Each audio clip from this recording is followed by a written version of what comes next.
Assalamu alaikum. This is Rashid in front of you. I'm gonna share with you regarding to tense. Actually, how to learn tense easily.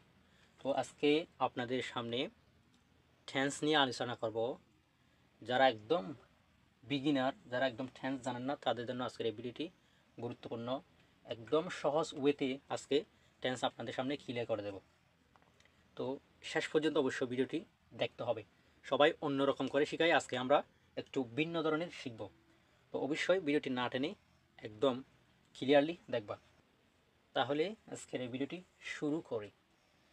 তো বর্তমান সময়ে যদি আমরা কোনো কাজ করে থাকি, এরকম বোঝাতে আমরা সাধারণত ভার্ব ওয়ান ইউজ করে থাকি, অর্থাৎ মেন ভার্ব। এটা হচ্ছে বি1 আর এটা হচ্ছে বি2, এটা হচ্ছে বি3। মেইন ভার্ব অর্থাৎ প্রেজেন্ট ফর্ম, পাস্ট ফর্ম এবং পাস্ট পার্টিসিপল ফর্ম। তাহলে বর্তমানে কোনো যদি কাজ আমরা করে থাকি, তখন আমরা বি1গুলো আমরা ইউজ করে থাকি। যেমন আই গো, আমি যাই।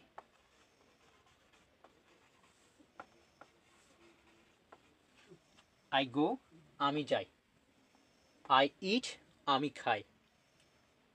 আই রাইট আমি লিখি। আই প্লে আমি খেলি। ইউ ইট তুমি খাও। ইউ রাইট তুমি লিখো। ইউ কাম তুমি আসো। এবং যদি থার্ড পারসন সিঙ্গুলার নাম্বার হয়, যেমন হি, তারপর আছে শি। হি এবং শি এর ক্ষেত্রে আমরা সাধারণত প্রত্যেক বিভাগ রূপের সাথে আমরা এস বাই এস যুক্ত করব। যেমন উদাহরণ দেখেন, হি অর শি গোজ, সে যায়। হি অর শি ইটস, সে খায়। তাহলে থার্ড পারসন সিঙ্গুলারের ক্ষেত্রে আমরা সাবজেক্ট যদি থার্ড পারসন সিঙ্গুলার নাম্বার হয়, সেক্ষেত্রে আমরা বি1 এর সাথে এস বা ইয়েস যুক্ত করব।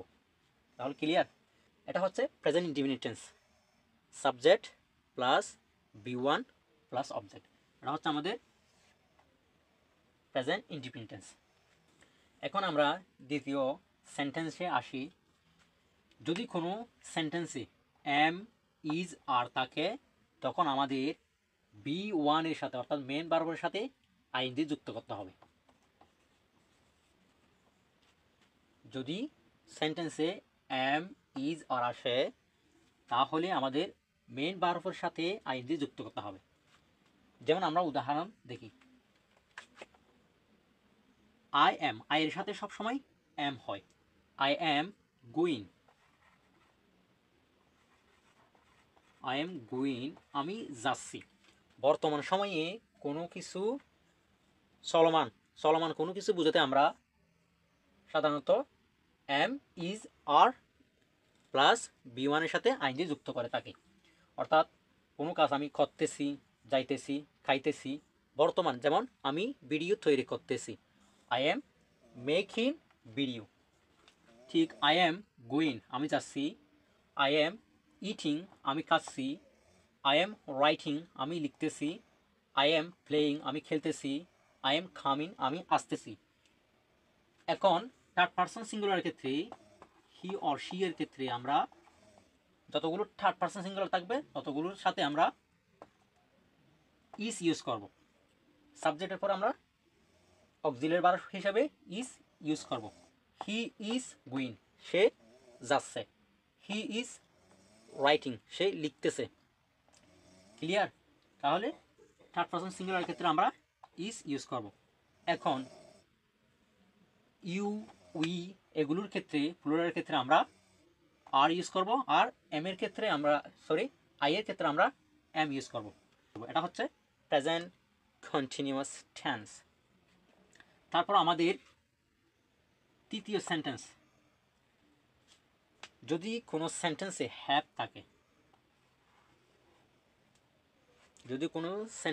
হ্যাভ থাকে, তখন আমাদেরকে ভার্ব থ্রি ইউজ করতে হবে, অর্থাৎ first participle form verb three use করতে হবে।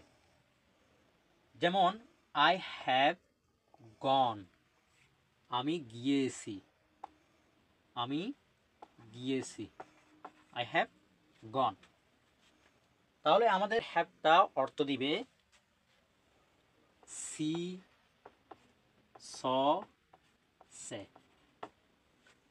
অর্থাৎ আমি কাজটি করেছি, আমি খেয়েছি, আমি ঘুমাইছি। এক্ষেত্রে আমরা সব সময় হ্যাভটা দিব ওই সে এবং সি এর ক্ষেত্রে। আই হ্যাভ গন, আমি গিয়েছি। আই হ্যাভ ইটেন, আমি খেয়েছি। আই হ্যাভ রিটেন, আমি লিখেছি। আই হ্যাভ প্লেড, আমি খেলেছি। আই হ্যাভ কাম, আমি এসেছি। এবার থার্ড পারসন সিঙ্গুলার ক্ষেত্রে আমরা হ্যাভ ইউজ না করে হ্যাজ ইউজ করব। হি হ্যাজ গন, সে গিয়েছে। শি হ্যাজ কাম, সে এসেছে। হি হ্যাজ রিটেন, সে লিখেছে। তাহলে হ্যাভ থাকলে আমরা সবসময় বার অফ 3 ইউজ করব হ্যাভের পরে। আর এটা হচ্ছে প্রেজেন্ট পারফেক্ট টেন্স। দেন তারপর আমাদের পরবর্তী সেন্টেন্সটি হচ্ছে হ্যাভ বিন অথবা হ্যাজ বিন। হ্যাভ বিন অথবা হ্যাজ বিন, এটা আমরা কখন ইউজ করে থাকি? যদি আমরা অতীত থেকে শুরু করে কোনো একটা কাজ বর্তমানে চলতেছে, এক্ষেত্রে আমরা হ্যাভ বিন অথবা হ্যাজ বিন ইউজ করব। যেমন আমি ভিডিওটা শুরু করেছি 3 মিনিট আগে, কিন্তু এখনও ভিডিওটি কন্টিনিউ চলমান। এই ক্ষেত্রে আমরা হ্যাভ বিন অথবা হ্যাজ বিন ইউজ করব। যেমন I have been going for 2 hours, আমি 2 ঘন্টা ধরে যাচ্ছি। I have been eating rice for 3 hours, আমি 3 ঘন্টা ধরে ভাত খাচ্ছি। দেন আমি সকাল থেকে কাজটি করতেছি। I have been working since morning, আমি সকাল থেকে কাজ করতেছি। তাহলে যদি কোনো কাজ আগে থেকে শুরু হয়ে এখনো চলতেছে, এই ক্ষেত্রে আমরা হ্যাভ বিন অথবা হ্যাজ বিন ইউজ করব। তাহলে এটা হচ্ছে প্রেজেন্ট পারফেক্ট কন্টিনিউয়াস টেন্স। এখন আমরা ফার্স্ট টেন্সের ক্ষেত্রে আসি। যদি অতীতে কোনো কাজ করেছিলাম এরকম বুঝতে আমরা সাধারণত সাবজেক্টের পর একটা বি2 দেব, আর এটা হচ্ছে বি2। এগুলো হচ্ছে বি2 অর্থাৎ ফার্স্ট ফর্ম। যেমন আমরা উদাহরণ দেখি, আই ওয়েন্ট, আই ওয়েন্ট, আমি গিয়েছিলাম, আমি গিয়েছিলাম। বাক্যের শেষে সবসময় লাম এটা থাকবে। আই ওয়েন্ট, আমি গিয়েছিলাম। আই এইট, আমি খেয়েছিলাম। আই রোড, আমি লিখেছিলাম। আই প্লেড, আমি খেলেছিলাম। আই খেম, আমি এসেছিলাম। এবং থার্ড পারসন সিঙ্গুলারের ক্ষেত্রেও আমরা বি2 ইউজ করব। জাস্ট প্রেজেন্ট ইন্ডিপেন্ডেন্ট টেন্সের ক্ষেত্রে আমরা বি1 ইউজ করব, এবং থার্ড পারসন সিঙ্গুলার হলে কি করব? এস বা ইয়েস যুক্ত করে দেব। আর ফার্স্ট টেন্সের ক্ষেত্রে কোনো এস বা ইয়েস কোনো যোগ করতে হবে না, সরাসরি আমরা বি2টা ইউজ করে দেব যদি অতীতে কোনো কাজ করেছিলাম বুঝাতে। দেন যদি কোনো সেন্টেন্সে ওয়াজ ওয়ার থাকে, যদি কোনো সেন্টেন্সে ওয়াজ ওয়ার থাকে, তখন আমরা ভার্বের সাথে মেইন ভার্ব অর্থাৎ বি1 বসিয়ে তার সাথে আমরা আইনজি যুক্ত করে দেব, ঠিক প্রেজেন্ট কন্টিনিউয়াস টেন্সের ক্ষেত্রে। এটা হবে অতীতে কোনো চলমান কাজ বুঝাতে আমরা এই স্ট্রাকচারটি, এই নিয়মটি আমরা ফলো করব। যেমন আমি কাজ করতেছিলাম, আর প্রেজেন্ট কন্টিনিউয়াস টেন্সের ক্ষেত্রে ছিল আমি কাজ করতেছি। আর ফার্স্ট কন্টিনিউয়াস টেন্সের ক্ষেত্রে আমরা করছিলাম হয়ে যাবে। যেমন আই ওয়াজ, এর সাথে সবসময় ওয়াজ হবে। I was going, I was going, আমি যাইতেছিলাম। অর্থাৎ আমি যাচ্ছিলাম। আই ওয়াজ ইটিং, আমি খাচ্ছিলাম। আই ওয়াজ রাইটিং, আমি লিখছিলাম। দেন থার্ড পারসন সিঙ্গুলার ক্ষেত্রে আমরা ওয়াজ ইউজ করব। যেমন he or she was going, সে যাইতেছিল বা যাচ্ছিল। করিম ওয়াজ রাইটিং, করিম লিখতেছিল। অর্থাৎ কোনো কিছু করতেছিল, অতীতে কোনো কাজ করছিল, এরকম বুঝাতে আমরা, চলমান বুঝাতে আমরা ওয়াজ অথবা ওয়ার ইউজ করব। ইউ এর সাথে সরি প্লুরাল ক্ষেত্রে আমরা ওয়ার ইউজ করব। যেমন ইউ ওয়ার গোয়িং, তুমি যাচ্ছিলে। দে ওয়ার কামিং, তারা আসতেছিল। তাহলে এটাও আমাদের ক্লিয়ার। দেন হ্যাড, যদি কোনো সেন্টেন্সে হ্যাড থাকে, যদি কোনো সেন্টেন্সে হ্যাড থাকে তাহলে আমরা সরাসরি বি3 বসিয়ে দেব। বি3 অর্থাৎ ভার্ব 3, এটা ভার্ব 3 আমরা বসিয়ে দিব। এটা আমাদের অর্থ দিবে ঠিক ফার্স্ট ইন্ডিপেন্ডেন্ট টেন্সের মতো। ফার্স্ট ইন্ডিপেন্ডেন্ট টেন্সের সে যদি অতীত হয় তাহলে আমরা এই নিয়মটা আমরা ফলো করব। আই হ্যাড, এই নিয়মটা আমরা ফলো করব। যদি ফার্স্ট টেন্সের ক্ষেত্রে সে যদি আরও অতীত বুঝাই, যদি আমি উদাহরণ দেই, ডক্টর আসার আগেই রুগী মারা গেল। ডক্টর আসার আগেই রুগী মারা গেল। The patient had died before the doctor came. Doctor আসার আগেই রুগী মারা গেল। তাহলে যদি ফার্স্ট টেন্সের সে যদি আর একটু অতীত হয় তাহলে আমরা কি করব? সাবজেক্ট প্লাস হ্যাড ইউজ করব। যেমন আই হ্যাড গন, আমি গিয়েছিলাম। আই হ্যাড ইটেন, আমি খেয়েছিলাম। যদি একটু বেশি অতীত হয় আর কি, এক্ষেত্রে আমরা হ্যাডটা ইউজ করব। তাহলে অর্থটা কিন্তু একই দেবে। অর্থটা ফার্স্ট টেন্সের মতো করে আমাদেরকে অর্থ দিবে, কিন্তু ফার্স্ট টেন্সের ফার্স্ট ইন্ডিপেন্ডেন্ট টেন্সে সে যদি অতীত হয় তখন আমরা এটা ইউজ করব। আর আমরা এটা বলে দিই, এটা হচ্ছে ফার্স্ট পারফেক্ট টেন্স। এটা কি? First perfect tense. Then had been, had been আমরা কখন ইউজ করব? ঠিক প্রেজেন্ট পারফেক্ট কন্টিনিউয়াস টেন্সের মতো। এটা যদি অতীতে কোনো কাজ চলছিল, কোনো একটা সময় ধরে, কোনো একটা সময় পর্যন্ত চলছিল, এক্ষেত্রে আমরা হ্যাড বিন ইউজ করব। যদি উদাহরণ দিই তাহলে বুঝতে পারবা। যেমন I had been eating, I had been eating, আমি খাচ্ছিলাম। ফর 3 মিনিটস, 2 মিনিট ধরে। আই হ্যাড বিন প্লেয়িং, আমি খেলছিলাম। ফর 5 মিনিটস, আমি 5 মিনিট ধরে খেলছিলাম। Then I had been working since morning, আমি সকাল থেকে কাজটি করছিলাম। রাইট? তো যখন কোনো বর্ততে কোনো কাজ, কোনো একটা সময় ধরে যদি কোনো একটা কাজ করতেছিলাম বুঝাতে আমরা সাধারণত হ্যাড বিন ইউজ করব। এবং থার্ড পারসন সিঙ্গুলার নাম্বারের ক্ষেত্রেও সরাসরি আমরা হ্যাড বিন ইউজ করব। দেন বি1 এর সাথে আমরা সরাসরি কী করে দেব? আইএনজি যুক্ত করে দেব। তাহলে এটা হচ্ছে ফার্স্ট পারফেক্ট কন্টিনিউয়াস টেন্স। দেন এখন আমরা একটু ভবিষ্যতের দিকে যাই। যদি কোনো সেন্টেন্সে শ্যাল বা উইল থাকে তারপরে আমরা বি1 ইউজ করব। যদি ভবিষ্যতে কোনো কাজ করব, এই ক্ষেত্রে আমরা সাধারণত শ্যাল বা উইল ইউজ করে থাকি। আয়ের সাথে সবসময় শ্যাল ইউজ করে থাকি, কিন্তু আমরা সবাই আয়ের সাথে উইল ইউজ করে থাকি। এমন যারা নেটিভরাও হচ্ছে বিদেশিরাও কিন্তু সবসময় ব্যবহার করে উইল, আয়ের সাথে উইলটা ইউজ করে থাকে। এবং যারা স্পোকেন ইংলিশে কথা বলে তারাও কিন্তু শ্যালটা ইউজ করে না, সবসময় উইলটা ইউজ করে থাকে। যেমন আমরা তখন এখানে একটা বিষয় হচ্ছে, শ্যাল বা উইল আমাদের অর্থ দিবে ব, বে, বেন।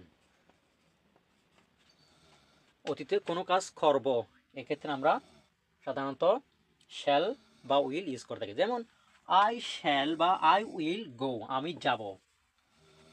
আই উইল গো, আমি যাব। বাক্যের শেষে কিন্তু বটা ইউজ হচ্ছে। যেমন আই শ্যাল গো, আমি যাব। আই শ্যাল ইট, আমি খাবো। আই শ্যাল রাইট, আমি লিখব। আই শ্যাল প্লে, আমি খেলবো। That's it. এবং থার্ড পারসন সিঙ্গুলার ক্ষেত্রে আমরা উইল ইউজ করব, অর্থাৎ প্রত্যেক পার্সনের ক্ষেত্রে আমরা উইলটা ইউজ করব। শ্যালটা আমরা কিন্তু ইউজ করব না। শ্যালটাও চাইলে আপনি ইউজ করতে পারেন, এটা হচ্ছে আপনার বিষয়। আর এটা হচ্ছে ফিউচার ইনডিপেন্ডেন্ট টেন্স। এখন আমরা দ্বিতীয় সেন্টেন্সটি দেখি। যদি কোনো সেন্টেন্সে উইল বি থাকে, যদি কোনো সেন্টেন্সে উইল বি থাকে, এরপরে যদি বি1 আসে, এর সাথে আমাদেরকে আইএনজি যুক্ত করতে হবে। যদি কোনো সেন্টেন্সে উইল বি থাকে, এরপরে আমরা বি1 দিয়ে তার সাথে আমাদেরকে আইএনজি যুক্ত করতে হবে। কারণ বিটা হচ্ছে কি ফর্ম, প্রেজেন্ট ফর্ম। সবসময় প্রেজেন্ট ফর্মের পরে যদি কোনো ভার্ব আসে তাহলে আমাদেরকে আইএনজি যুক্ত করতে হবে। তাহলে আই উইল বি, এক্ষেত্রে একটা কথা হচ্ছে উইল বি আমাদেরকে তখন অর্থ দিবে কোনো কাজ করতে থাকবো, থাকবেন। হ্যাঁ, এরকম আমাদেরকে অর্থ দিবে। যেমন ধরেন আই উইল বি ইটেন, আমি খেতে থাকবো। আই উইল বি রাইটিং, আমি লিখতে থাকবো। আই উইল বি প্লেয়িং, আমি খেলতে থাকবো। অর্থাৎ ভবিষ্যতে কোনো কাজ করতে থাকবো, এই ক্ষেত্রে আমরা উইল বি ইউজ করব। দেন আমাদের আছে উইল হ্যাভ। যদি কোনো সেন্টেন্সে যদি উইল হ্যাভ আসে, বি3 ইউজ করতে হবে।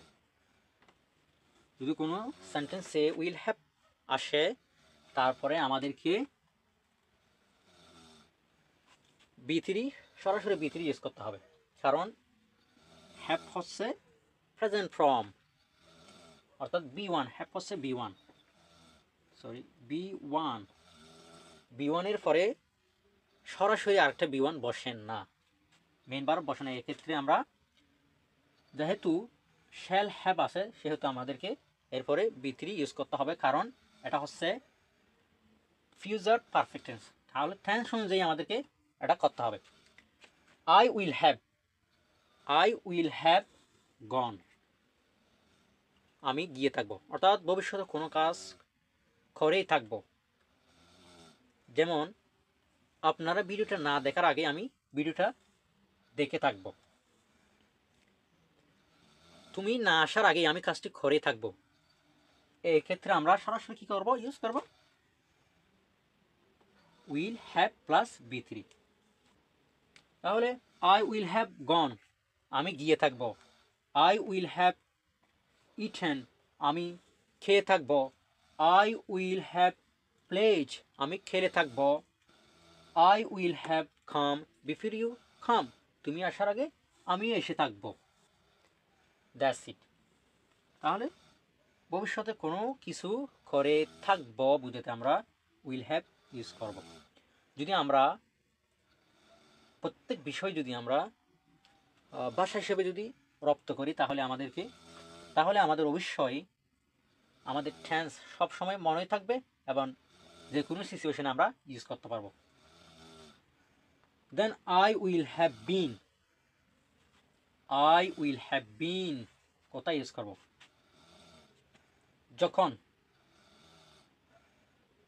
ভবিষ্যতে কোনো কাজ দীর্ঘ সময় ধরে, কোনো একটা সময় ধরে আবার কোনো একটা সময় পর্যন্ত করে থাকবো, এইরকম বুঝাতে আমরা সরাসরি উইল হ্যাভ বিন ইউজ করব। ঠিক পাস্ট পারফেক্ট কন্টিনিউয়াস টেন্সের ক্ষেত্রেও একই, প্রেজেন্ট পারফেক্ট কন্টিনিউয়াস টেন্সের ক্ষেত্রেও একই। এটা হচ্ছে অতীতের অর্থ দিবে, আর এটা হচ্ছে বর্তমানের অর্থ দিবে, আর এটা হচ্ছে ভবিষ্যতের অর্থ দিবে। তাহলে ভবিষ্যতে কোনো একটা কাজ কোনো একটা সময় ধরে কোনো একটা সময় পর্যন্ত করে থাকবো, এরকম বুঝাতে আমরা সরাসরি উইল হ্যাভ বিন ইউজ করে দেব। যেমন আই উইল হ্যাভ বিনের পরে আমরা যেহেতু এটা হচ্ছে কি B3, আমাদেরকে এরপরে যদি ভার্ব আসে এর সাথে আইনজি যুক্ত করতে হবে। যেমন I will have been eating, আমি খাবো। আই উইল হ্যাভ বিন, আমি খাবো ফ্রম 2 মিনিটস, 2 মিনিট ধরে আমি খাবো, অর্থাৎ খেতে থাকবো। I will have been writing, আমি লিখতে থাকবো ফ্রম 2 আওয়ার্স, 2 ঘন্টা ধরে। I will have been playing football for 3 hours, আমি 3 ঘন্টা ধরে খেলতে থাকবো, অর্থাৎ খেলবো। আর এটা হচ্ছে future perfect continuous tense, future perfect continuous tense. তাহলে আজকের এই বিষয়টি আমাদের টেন্সটা হচ্ছে আজকে ক্লিয়ার হয়ে গেল।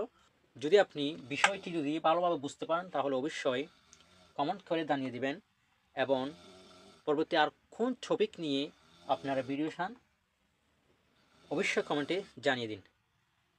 তাহলে আজকে এতটুকু, সকলে ভালো থাকবেন, সুস্থ থাকবেন। টিল দেন, আসসালামু আলাইকুম।